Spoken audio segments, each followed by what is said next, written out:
ఇవాళ నేను చెప్పదలుచుకున్నా, ఇవాళ విద్యార్థులారా మీరు గుర్తు చేసుకోండి, మీ పాఠశాలలు మూసేసే పరిస్థితి, వేలాది పాఠశాలలు మూపించండు.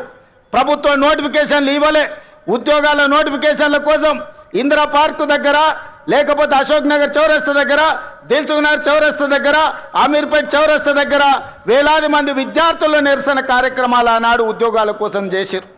కానీ మన ప్రభుత్వం వచ్చిన తర్వాత మేము మీద నోటిఫికేషన్లు ఇస్తే ఇన్ని నోటిఫికేషన్లు ఎంబడెంబడే వద్దు, మేము చదువుకోలేకపోతున్నాం, నోటిఫికేషన్లను వాయిదా వేయండి అని ఈ దేశంలో ఏదైనా ఒక రాష్ట్రంలో ధర్నా జరిగిందంటే అది తెలంగాణ రాష్ట్రంలోనే.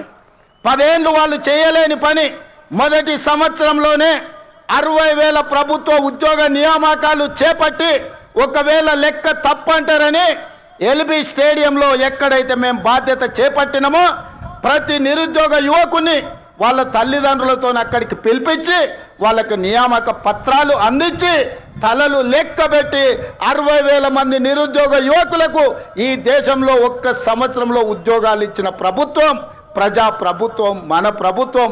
నేను ధైర్యంగా చెబుతున్నా, లెక్క పెట్టుకుంటా అంటే తారీఖు చెప్పు, 60,000 మందిని లైన్గా ఇదే సచివాలయం ముందల నిలబెట్టి ప్రతి తల లెక్క కట్టి 60,000 ఉద్యోగాలు ఇచ్చినట్టు నేను నిరూపిస్తా. చంద్రశేఖర్ రావు, 10 ఏళ్లలో నువ్వు ఎన్ని ఇచ్చినావో ప్రజలకు ఒక్కసారి సమాధానం చెప్పు అని నేను అడుగుతున్నా.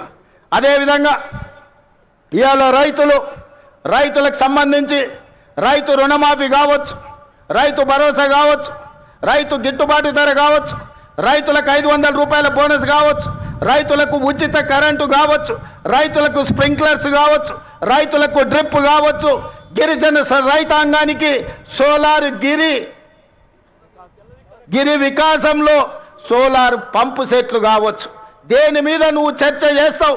వీటన్నిటిని కలిపి ఈరోజు సివిల్ సప్లైస్ కార్పొరేషన్ నుంచి రైతులు పండించిన పంటను కొనుగోలు విషయంలో కావచ్చు 18 నెలల్లో 1,04,000 కోట్ల రూపాయలు కేవలం రైతుల మీదనే ఖర్చు పెట్టిన రైతు ప్రభుత్వం, రైతు రాజ్యం, రైతును రాజును చేసిన రాజ్యం మాది, వ్యవసాయాన్ని పండుగ చేసిన ప్రజా పాలన మాది. చర్చ చేయడానికి నువ్వు సిద్ధంగా ఉన్నవా చంద్రశేఖరరావు గారు అని నేను అడుగుతున్న ఈ వేదిక మీద నుంచి. మీరు కాళేశ్వరం ముసుగులో 1,00,000 కోట్ల రూపాయలు మీరు కొల్లగొడితే 18 నెలల్లో 1,04,000 కోట్ల రూపాయలు రైతాంగానికి అందించి రైతులను ఆదుకున్న చరిత్ర మాది.